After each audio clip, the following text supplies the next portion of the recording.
तो कहाँ गया भाई?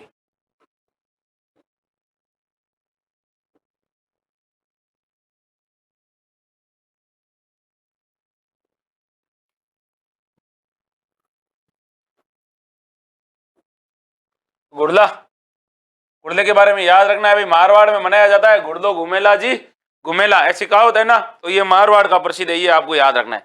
फिर आगे बढ़ते हैं और अगले सवाल को देखते हैं। अगला सवाल है ये वाला, क्या पूछा है? तहसील क्षेत्र में सभी ग्रामों के रिकॉर्ड्स रखने की जिम्मेदारी किसके पास होती है? तो देखिए, तहसील क्षेत्र होती है ना, तहसील, अपने राजस्थान के सभी जिलों की अलग अलग तहसील है आपके गाँव की, तो उसके गांव में जो रिकॉर्ड रखने की जिम्मेदारी होती है वो किसके पास होती है? जिलाधीश के पास, मंडलायुक्त के पास, अपर जिला मजिस्ट्रेट के पास, या फिर तहसीलदार के पास? ये आपको बताना है, बता दीजिए भाई। सवाल सीधा पूछा है और तगड़ा वाला सवाल पूछा है, बता दीजिए भाई। सवाल क्या पूछा है कि तहसील क्षेत्र में, क्योंकि ये आपके सवाल पूछा जाएगा राजस्थान की प्रशासनिक व्यवस्था से रिलेटेड, तो इसका राइट आंसर क्या होगा वो आपको बताना है। बता दीजिए भाई। मनीष, मेघवंशी, और कौन बता रहा है भाई? जिलाधीश, मंडलायुक्त, अपर जिला मजिस्ट्रेट, तहसीलदार, बताइएगा राइट आंसर क्या है। बिल्कुल, तहसील का मालिक तहसीलदार। तो इसका मतलब तहसील का जो सर्वोच्च अधिकारी होता है वो कौन होता है? तहसीलदार। और गांवों के सारे रिकॉर्ड रखने की जिम्मेदारी किसके पास होगी? तहसीलदार के पास होगी। अगर यहाँ पे पूछे कि खंड, जो खंड होता है उस खंड की अगर पूछे तो यहाँ पर होता था कि भाई खंड के समस्त रिकॉर्ड रखने की जिम्मेदारी जिला मजिस्ट्रेट के पास होती है, और जिलाधीश के पास तो पूरे जिले की जिम्मेदारी होती है। ये भी आपको याद रखना है। देखो, महिपाल तंवर भावुंडा वाला इतना होशियार हो गया है, कितने आंसर दिए एक साथ, लेकिन दिए एक ही आंसर के सारे आंसर, एक ही सवाल के सारे आंसर दिए। कोई बात नहीं महिपाल, रेगुलर पढ़ता रहे। संगीत जगत से जुड़े किस कलाकार को मरणोपरांत राजस्थान रत्न से सम्मानित किया गया है? तो राजस्थान रत्न का पुरस्कार दिया गया है, और कौन से व्यक्ति को दिया गया है? जो राजस्थान से संबंधित है और उनको दिया गया मरणों उपरांत, मरने के पश्चात। चार ऑप्शन है आपके पास: खेमचंद प्रकाश, मोहम्मद रफी, जगजीत सिंह, भूपेन हजारिका। और देखिए, संगीत से जुड़े हुए हैं और उनको राजस्थान रत्न पुरस्कार दिया है, वो आपको बताना है कौन थे भाई। अच्छा सवाल पूछा है और बेहतरीन सवाल पूछा है, और तगड़े तरीके से इसका आपको क्या देना भाई? आंसर भी देना। फटाफट आंसर बताइएगा भाई, राइट आंसर क्या है? Ajit Gurjar, Karauli, polity with Lakhani sir. Hello sir, sir की क्लास आने वाली है भाई 1 तारीख को, मैराथन, तैयार रहना। संगीता परियार, मनीष मेघवंशी, अजीत गुर्जर। तो इसका राइट आंसर है ये वाला। क्या है भाई? राइट क्या है भाई? Very good, very good, very good. होठों से छू लो मेरा गीत अमर कर दो, चिट्ठी ना संदेश, जाने वो कौन सा देश, कहाँ तुम चले गए। ये दोनों गाने गाए जाते हैं, याद रखना। एक तो कौन सा है कि मेरा प्रेम, मेरा गीत अमर कर दो, मेरा गीत अमर कर दो, होठों से छू लो तुम। तो ये तो क्या होता है, नया नया प्यार होता है ना, तो नया नया प्यार होता है उस समय ये गीत गाया जाता है। और एक गाना होता है वो कब होता है? जब आपका कौन सा अप होता है भाई? ब्रेकअप होता है। दोनों के समय कौन से गीत गाए जाते हैं भाई? अपने जगजीत सिंह की गजलें गाई जाती है। क्या गाई जाती है? गजलें। और कौन सा गीत गाया जाता है भाई? कहाँ तुम चले गए, वो कहती है किसी दूसरे के साथ चली गई, तो कहाँ तुम चले गए ये गीत भी इन्होंने गाया था, और ये भी गीत इन्होंने गाया था। तो ये राजस्थान के प्रसिद्ध गजल गायक, इनका जन्म श्री गंगानगर जिले में हुआ था। किस जिले में हुआ था? श्री गंगानगर जिले में हुआ था, और इनको मरणोपरांत राजस्थान रत्न पुरस्कार दिया जा चुका है। ये राजस्थान के प्रसिद्ध गजल गायक थे। कैसे गायक थे भाई? गजल गायक थे। ये आपको याद रखना है। तो आपको भी दोनों तरीके से याद रखना है कि ये भी और ये भी आपके साथ नहीं हुए, और आपके साथ अच्छे अच्छे गाने हुए। तो याद रखना, इनके अच्छे गाने, और अच्छे गाने कब? जब आपकी नौकरी लगेगी ना, तब इन दोनों को छोड़कर आप अच्छे अच्छे कोई भी गाने इनके लगा सकते हो। ठीक है भाई, आगे बढ़ते हैं और अगले सवाल की तरफ बढ़ते हैं। अगला सवाल कौन सा है? ये वाला सवाल है, देखो।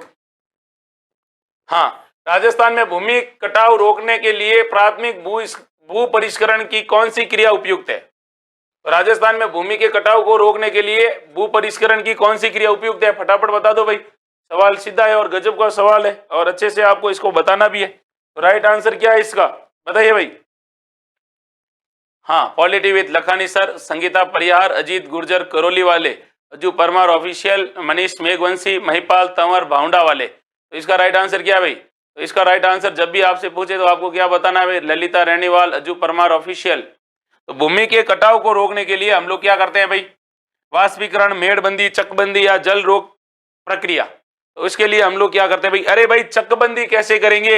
हम लोग मेड़बंदी करेंगे। कौन सी बंदी? मेड़बंदी। मेड़बंदी का मतलब क्या होता है भाई? मेड़बंदी का मतलब ये होता है कि जैसे ये खेत है, और इस खेत के चारों तरफ क्या है भाई? पानी आ रहा है, इधर से पानी आ रहा है यूं, और इससे यहाँ से पानी निकल रहा है, तो आप लोग क्या करोगे, यहाँ पर मेड़ बना दोगे, मतलब क्या बना दोगे, एक पाल बना दोगे, और इस पाल को क्या कहा जाता है, मेड़बंदी कहा जाता है। आप लोग कह रहे हो चकबंदी, जल रोक प्रक्रिया करेंगे। अरे ज्योग्राफी पढ़ी है कि नहीं पढ़ी है, भोले बाल को पढ़ी है। और इसके अलावा इसका एक सीधा सा एक और उदाहरण है कि यहाँ पर आप पेड़ पौधे कर सकते हो। यहाँ मेड़बंदी की, और मेड़बंदी करने के बाद यहाँ पर आप क्या करोगे, पेड़ पौधे लगा दो, ताकि पेड़ पौधों की जड़ें होगी वो जल के कटाव को होने ही नहीं देगी।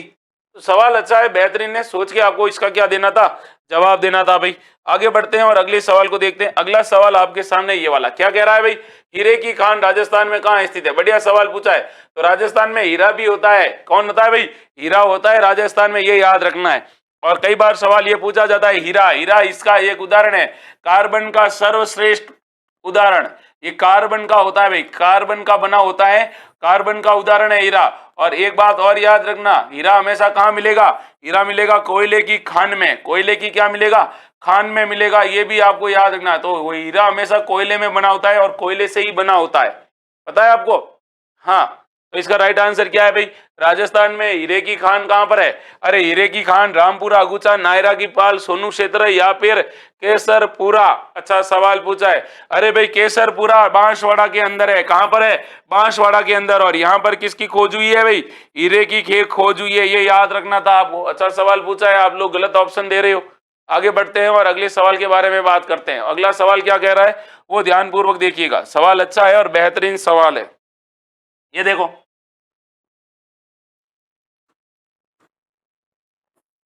मकराना में मिलने वाले विश्व प्रसिद्ध संगमरमर की किस्म कौन सी है। मकराना है, मकराना में क्या मिलता है भाई, संगमरमर। सबसे बड़ी बात ये याद रखना कि मकराना के संगमरमर को जीआई टैग मिल चुका है। कौन सा टैग, जीआई टैग मिल चुका है। और आपको ये भी याद रखना है, मकराना होता है ये कायांतरित चट्टान का उदाहरण है। कभी पूछा जाता है तो ध्यान रखना कि ये कायांतरित चट्टान है, ठीक है भाई। और फिर आपसे पूछा है कि कौन सी किस्म है, तो किस्म के बारे में आपको बतानी है, कैल्साइट, डोलोमाइट, सीलियम या मार्वोनाइट। बढ़िया है, बढ़िया तरीके से आपको आंसर भी देना है। बताइए, Sangeeta Pariyar, Manisha Kumari, Ajay Mewada, Aju Parmar official, Chandni Khatik. Very good. तो इसका राइट आंसर क्या है भाई, बताइए। महिपाल तंवर बाउंडा वाला, बिल्कुल। अजू परमार। आप लोग कह रहे हो कि सर बी ऑप्शन है, बी ऑप्शन कैसे करोगे भाई। अरे ए ऑप्शन सही है, जिन जिन लोगों ने ए ऑप्शन किया उनका सही है, कैल्साइट। कौन सा साइट, कैल्साइट। और इस मकराने वाले के आपको पता होगा संगमरमर से क्या बना है भाई, ताजमहल, विश्व का 7वां अजूबा, जिसे प्रेम का प्रतीक कहा जाता है। अब आपको याद रखना है, जब बात संगमरमर की आए और संगमरमर की आपसे बात पूछे कि बताओ सर्वाधिक उत्पादन कहाँ होता है, तो सर्वाधिक उत्पादन की जब भी आपसे बात करेंगे तो आप कहोगे सर सर्वाधिक उत्पादन होता है राजसमंद में। कहां पर होता है भाई, राजसमंद में। फिर आपसे पूछा जाएगा राजस्थान में संगमरमर की सबसे बड़ी खान कौन सी है, तो संगमरमर की सबसे बड़ी खान कौन सी है भाई, तो सबसे बड़ी खान है भाई जेके माइंस। कौन सी माइन, कौन सी खान है, जेके माइंस है। और जेके माइंस कहां पर है, तो जेके माइंस राजसमंद में, ये भी याद रखना है। फिर आपसे पूछा जाएगा संगमरमर की सबसे बड़ी मंडी कौन सी है, तो संगमरमर की सबसे बड़ी मंडी के बारे में आपसे पूछे तो आप क्या जवाब दोगे, आप कहोगे सर संगमरमर की सबसे बड़ी मंडी है कौन से गढ़ में, किशनगढ़ में। ये भी आपको क्या रखना है, याद रखना है। कहां पर है, तो किशनगढ़ के अंदर है। फिर आगे बढ़ते हैं और आपको ये भी याद रखना है कि ये जो संगमरमर है, इस संगमरमर के बारे में आपसे सवाल पूछा जाएगा और तगड़ा वाला सवाल पूछा जाएगा कि ये जो संगमरमर सबसे अच्छा किस्म है वो आपका मकराने वाला है और सबसे ज्यादा उत्पादन राजसमंद में। और आपसे सवाल पूछा जाएगा राजसमंद का राजनगर कस्बा किसके लिए प्रसिद्ध है, तो राजनगर में सर्वाधिक क्या होता है, संगमरमर का उत्पादन भी होता है, ये भी याद रखना है भाई। आगे बात करते हैं और अगले सवाल की तरफ बढ़ते हैं। अगला सवाल है ये वाला, क्या कह रहा है सवाल, उसको ध्यानपूर्वक पढ़िएगा और उसके बाद आंसर दीजिएगा। सवाल आपके सामने ये वाला है,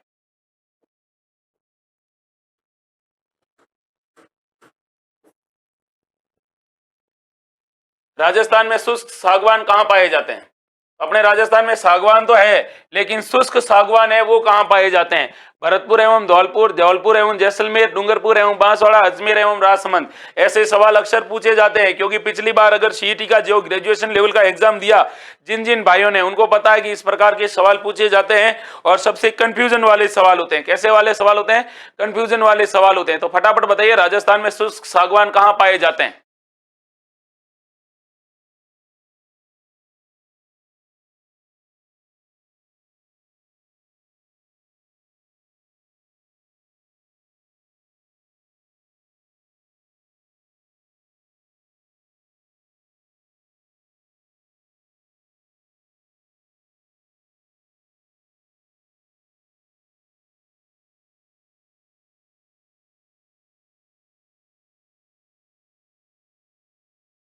जब भी बात आएगी शुष्क सागवान की तब आप क्या कहोगे?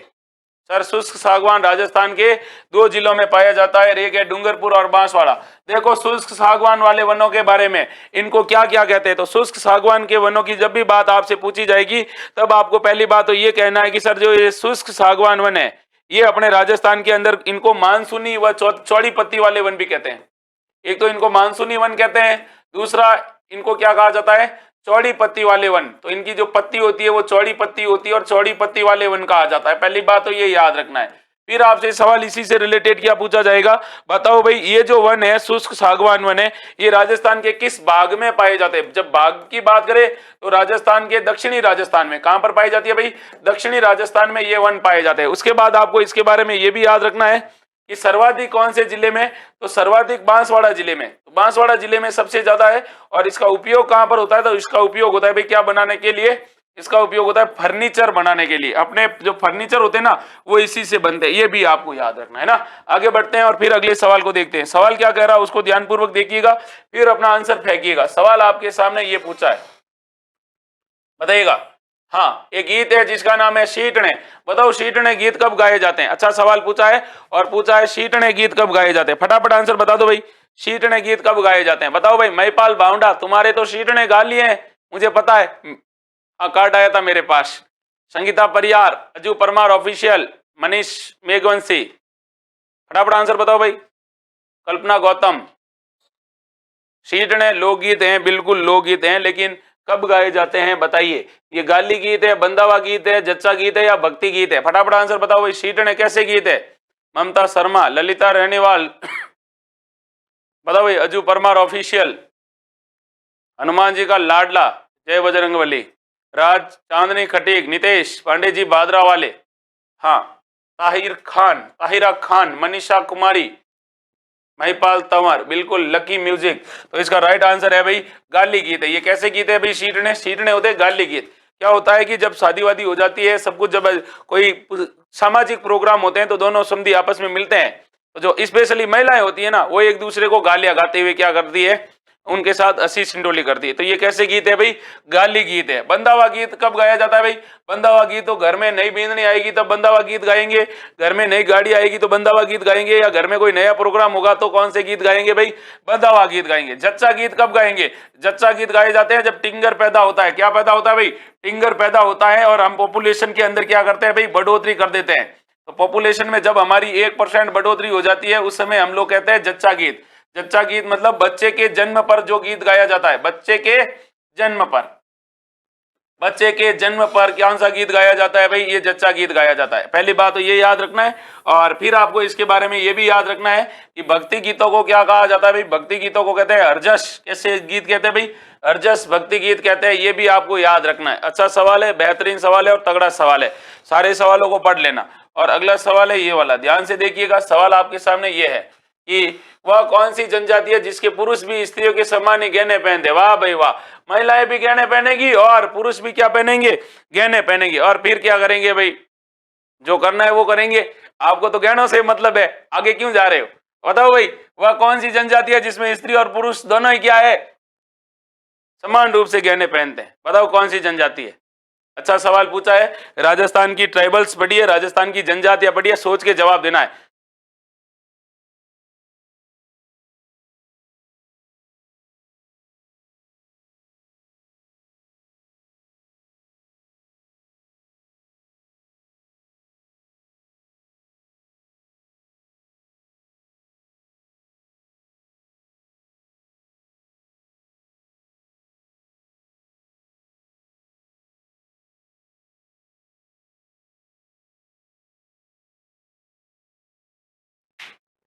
हाँ भाई बताओ आंसर।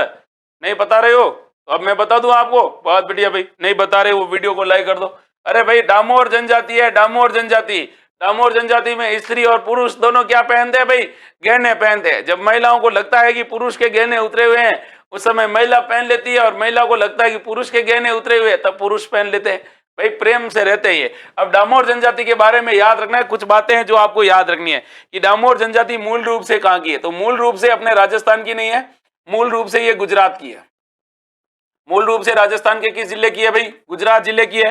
फिर आपको ये भी याद रखना है कि सर्वाधिक कहां पर है? तो सर्वाधिक अपने कौन सी जगह में है? सर्वाधिक डूंगरपुर में। डामोर किस जिले में भाई? डामोर डूंगरपुर जिले में। ये भी आपको याद रखना है भाई। फिर आगे बात करते हैं और अगले सवाल के बारे में बात करते हैं। और अगला सवाल आपसे क्या पूछा जाएगा कि इनके जो गांव होते हैं, इन गांवों को क्या कहते हैं भाई? डामोर जनजाति के गांव कहते हैं फला। और कई बार पूछा जाता है इनका जो मुखिया होता है, मुखिया क्या कहलाता है भाई? मुखिया कहलाता है मुखी। मुखिया को क्या कहते हैं? मुखी कहते हैं। फिर आपसे पूछा जाएगा कि ये जो जनजाति है, इस जनजाति में स्त्री और पुरुष दोनों क्या पहनते हैं? समान रूप से गहने पहनते हैं। समान रूप से क्या पहनते हैं भाई?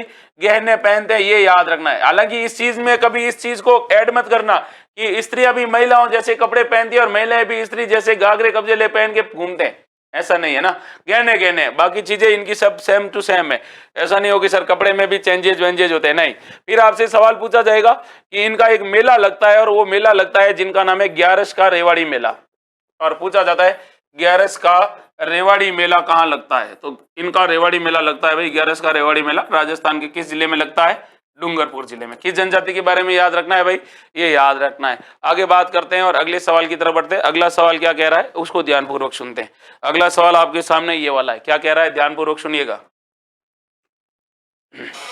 वर वर वाले वधु के लिए जो कपड़े, गहने, जेवर आदि बनवाते हैं उन्हें क्या कहा जाता है? अच्छा सवाल पूछा है, बताओ। तो वर पक्ष वाले होते हैं ना, वर पक्ष वाले। वर पक्ष मतलब जो लड़का होता है ना, लड़के के माता पिता अपनी बींदनी के लिए जो कपड़े और गहने और जेवर बनवाते हैं उन्हें क्या कहा जाता है? तलेवा कहते हैं, बरी पड़ला कहते हैं, आख्या कहते हैं, या फिर कन्यावल कहते हैं? फटाफट आंसर बताओ भाई। हाँ, स्त्री और महिला एक ही होती है, बिल्कुल एक ही होती है। मैं यही देख रहा था। हाँ महिपाल, अब बता भाई, तू तेरी तो हो रखी है। तुम्हारे घर वालों ने तुम्हारी पत्नी के लिए क्या खरीदे थे? बताओ, पता है ना? तो बता दो भाई क्या राइट आंसर है। महिपाल तंवर का सबसे पहले फर्स्ट आंसर है। अभी लेटेस्ट आदमी है मनीष मेघवंशी, संगीता परियार, पांडे जी भादरा वाले, कल्पना गौतम। तो इसका राइट आंसर क्या है भाई? तो इसका राइट आंसर है भाई, इसको क्या कहते हैं? बरी पड़ला। कौन सा पड़ला कहते हैं? बरी पड़ला। अतलेवा क्या होता है भाई? अतलेवा, अतलेवा पता है? हाथों में हाथ रखे जाते हैं और पंडित जी की उपलब्धि में, उपलक्ष्य में, या पंडित जी क्या करते हैं दोनों का यूं जोड़ करवाते हैं, वो तो होता है अतलेवा। वो कब होता है भाई अतलेवा? वो होता है फेरों के दौरान। फेरों के दौरान हाथों में बीच में एक कॉइन डालते हैं, मेहंदी वेंदी लगाते हैं और उसके बाद कहते हैं कि अब तुम जानो और तुम्हारे काम जाने, भागो तो भागो, रहो तो रहो, है ना। आख्या, आख्या किसे कहा जाता है भाई? और कन्यावल, कन्यावल क्या होता है भाई? तो वधु के फेरों के बाद या वधु के विवाह के समय उसके घर वाले क्या रखते हैं भाई? उसके घर वाले उसके लिए व्रत रखते हैं। क्या रखते हैं भाई? व्रत रखते हैं, उसको कहते हैं कन्यावड़। ये भी आपको याद रखना है।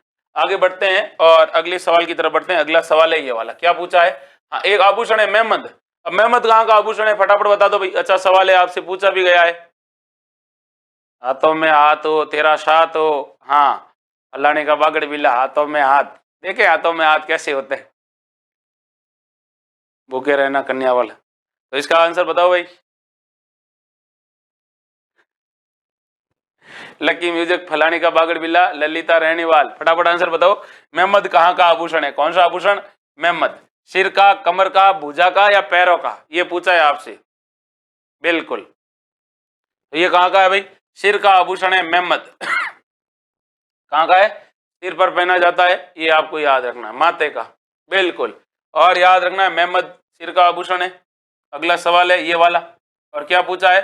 चित्तौड़गढ़ दुर्ग का निर्माण किसने करवाया भाई? अच्छा सवाल पूछा है। मान मौर्य, चित्रांग मौर्य, बप्पा राहुल, महाराणा कुंभा। और चित्तौड़गढ़ दुर्ग का निर्माता आपसे पूछा है। फटाफट आंसर बताइएगा भाई।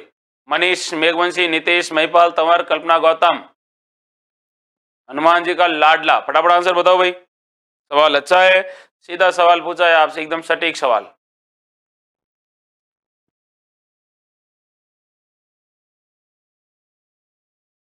अच्छे, हाँ राइट आंसर क्या है इसका? तो चित्तौड़गढ़ किले का निर्माण करवाया था चित्रांगद मौर्य ने। किसने करवाया था भाई? चित्रांगद मौर्य ने करवाया था। और चित्तौड़गढ़ किले के बारे में, राजस्थान का दूसरा सबसे प्राचीन किला है। दूसरा सबसे प्राचीन दुर्ग है ये। और दूसरी बात है, राजस्थान का सबसे बड़ा दुर्ग है ये। राजस्थान का सबसे बड़ा दुर्ग है ये। फिर आपको याद रखना है, ये राजस्थान का दूसरा सबसे बड़ा दुर्ग है। इसके अलावा इसके बारे में एक बात और याद रखना, राजस्थान का एकमात्र दुर्ग, राजस्थान का एकमात्र दुर्ग जिसमें क्या होती है भाई, जिसमें क्या होती है, खेती होती है। क्या होती है भाई, खेती होती है। और सबसे बड़ा दुर्ग वैसे भी है, और राजस्थान का सबसे बड़ा लिविंग फोर्ट है। राजस्थान का सबसे बड़ा लिविंग फोर्ट है, ये भी याद रखना है। सबसे बड़ा लिविंग फोर्ट का क्या मतलब हुआ कि आज भी यहाँ पर बड़ी संख्या में क्या पर रहते हैं भाई, लोग निवास, लिविंग फोर्ट है, ये भी याद रखना है। और अगर आपसे सवाल पूछे चित्तौड़गढ़ दुर्ग का आधुनिक निर्माता किसे कहते हैं, तो आधुनिक चित्तौड़गढ़ दुर्ग का निर्माता कहा जाता है, वो कहा जाता है महाराणा कुंभा को कहा जाता है, ये भी आपको याद रखना है। फिर आपसे पूछे कि चित्तौड़गढ़ को राजधानी किसने बनाया था, तो चित्तौड़गढ़ को राजधानी बनाने वाला आदमी था जैत्र सिंह। कौन था भाई, जैत्र सिंह। और जैत्र सिंह ने चित्तौड़गढ़ को क्या बनाया था भाई, गोहिलों की राजधानी बनाया था। गोहिलों की क्या बनाया, गोहिलों की राजधानी बनाया था। ये भी आपको क्या रखना है भाई, ये याद रखना है। ऐसे ऐसे सवाल भी अक्सर क्या कर लिए जाते हैं, आपसे सीधे सीधे पूछ लिए जाते हैं। किसके बारे में याद रखनी है सारी बातें, तो ये सारी बातें आपको याद रखनी है भाई, चित्तौड़गढ़ दुर्ग के बारे में। कौन से दुर्ग के बारे में याद रखनी है, चित्तौड़गढ़ दुर्ग के बारे में। आगे बढ़ते हैं और अगला सवाल देखते हैं। अगला सवाल ये है, भीलों का प्रसिद्ध लोकनाट्य कौन सा है भाई, तो भीलों का प्रसिद्ध लोकनाट्य बताना है, स्वांग, तमाशा, रमत या गौरी। और भील जनजाति का पूछा है, फटाफट आंसर बताइएगा भाई, भील जनजाति का सबसे बढ़िया नृत्य कौन सा है। अच्छा सवाल पूछा है आपसे, हाँ वेरी गुड। तो क्या राइट आंसर है इसका, भीलों का प्रसिद्ध लोकनाट्य है। जब भी आपसे ऐसा सवाल पूछा जाएगा तब आपको जवाब देना है गौरी। गौरी को कहते हैं राजस्थान का सबसे प्राचीन लोकनाट्य, राजस्थान का सबसे प्राचीन लोकनाट्य है, लोकनाट्य। इसके अलावा इसके बारे में क्या रखना है कि सबसे लंबा चलता है, ये सबसे लंबा लोकनाट्य है। सबसे लंबा लोकनाट्य का मतलब ये हुआ कि ये कितने दिनों तक चलता है भाई, लोकनाट्य 40 दिनों तक चलता है। कितने दिनों तक, 40 दिनों तक चलता है। फिर आपको याद रखना है कि ये जो लोकनाट्य होता है, इस लोकनाट्य की सबसे बड़ी विशेषता होती है, इसका जो आयोजन होता है वो कब होता है भाई, आयोजन दिन में होता है। आयोजन कहाँ होता है भाई, दिन में होता है। और ये किसकी याद में आयोजित होता है, तो ये शिव और पार्वती की आराधना में होता है। पहली बात तो ये भी याद रखना है, शिव पार्वती की आराधना में होता है। फिर गौरी के बारे में याद रखना है कि गौरी जो ये लोकनाट्य है, इस लोकनाट्य का किस क्षेत्र में सर्वाधिक आयोजन होता है, तो मेवाड़ में इसका सर्वाधिक क्या होता है भाई, आयोजन होता है। मेवाड़ में इसका सर्वाधिक क्या होता है भाई, आयोजन होता है। ये भी आपको क्या रखना है, ये याद रखना है। सीधे सीधे सवाल है और अक्सर अपने प्रतियोगी परीक्षाओं में क्या कर लिए जाते हैं, ऐसे सवाल पूछ लिए जाते हैं भाई। किससे रिलेटेड बात हुई है, ये गौरी से रिलेटेड हुई है, जो भीलों का प्रसिद्ध लोकनाट्य है। किस क्षेत्र में, मेवाड़ क्षेत्र में। और कहते हैं कि इस लोकनाट्य के दौरान भील जनजाति के लोग होते हैं वो क्या नहीं करते हैं भाई, मांस, मदिरा, भक्षण वगैरह कुछ नहीं करते हैं। अब आप देखिए, अगर सूचना सहायक की आपके आसपास भाई बंधु अगर कोई तैयारी कर रहा है तो उनको मैं बता दूं कि हमारे यहाँ पर 2 फरवरी से शाम को 3 बजे से नया बैच शुरू हो रहा है सूचना सहायक का। कौन से सहायक का, सूचना सहायक आईए का, जिसके अंदर आपको हमारी राजस्थान की जो प्रसिद्ध फैकल्टी है और जो ऑलरेडी क्या है भाई, कंप्यूटर के क्षेत्र में अपना नाम कमा चुके हैं, जिसमें विशाल सर है, ईश्वर सर है, सुनील सर है और अनुराधा मैम है, ये आपको क्या करेंगे भाई, इस कंप्यूटर अनुदेशक की शानदार और बेहतरीन तैयारी करवाएंगे, जिसमें आपका कंप्लीट कंप्यूटर का जो सेक्शन दे रखा है, सब्जेक्ट दे रखा है, वो आपको पढ़ाया जाएगा। अगर आपको इससे रिलेटेड अगर जानकारी चाहिए तो आप इस नंबर पर क्या कर सकते हैं, फोन कर सकते हैं और क्या मांग सकते हैं भाई, जानकारी मांग सकते हैं कि भाई कौन कौन से आपके यहाँ पे बैच होंगे और किस प्रकार से तैयारी करवाई जाएगी। फिर है भाई, इसमें आपको याद रखना है, बाकी इसमें जो नंबर दे रखे हैं इस नंबर पे भी आप कॉल कर देना। आगे बात करूं तो आगे मैं आपसे बात कर रहा हूं ये वाले कि अगर आप सूचना सहायक की तैयारी करना चाहते हैं और अगर आप चाहते हैं कि मैं एक ही वैकेंसी की एक ही बार तैयारी करूं और एक ही वैकेंसी में मैं अपना पूरा का पूरा जो फाउंडेशन होता है, मेरी नींव मजबूत करूं, तो उसके लिए हमारे यहाँ पर एक 6 महीने का और एक 12 महीने का फाउंडेशन बैच है। और जो फाउंडेशन बैच है, जो 12 महीने वाला फाउंडेशन बैच है, वो आपका शुरू हो चुका है। और अगर आप इसमें रजिस्ट्रेशन करवाना चाहते हैं तो आप रजिस्ट्रेशन करवा सकते हैं। और अगर आप चाहते हैं कि मुझे 6 महीने का फाउंडेशन बैच करवाना है तो इसमें भी आप भाग ले सकते हैं। बाकी हमारे यहाँ पर एसआई का बैच है वो शुरू हो चुका है, सीईटी के बैच है जो और एलडीसी के बैच है वो भी अभी चल रहे हैं। तो अगर आप चाहते हैं कि आप तैयारी करना चाहते हैं और आप अपनी तैयारी के प्रति सीरियस है, तो आप क्या कर सकते हैं भाई, तैयारी कर सकते हैं। इसके अलावा आपको मैं बता दूं कि यहाँ पर ऑफलाइन प्रवेश लेने पर ऑनलाइन कोर्स आपको फ्री मिलेगा और यहाँ पर 100 टेस्ट, आपके 100 प्लस ऑफलाइन टेस्ट होंगे। इसके अलावा आपके डाउट सॉल्यूशन की सारी क्लासें हैं, संपूर्ण तैयारी चलेगी आपके एग्जाम तक, ये सारी चीजें रहेगी। अगर आपको कोई भी जानकारी चाहिए तो इस नंबर पे आप क्या कर सकते हैं भाई, फोन करके संपूर्ण जानकारी ले सकते हैं। बाकी आपसे फिर मिलने आऊंगा कल मैं आपके सामने नए जोश, नए जुनून और नए प्रश्नों के साथ। तब तक अपनी तैयारी को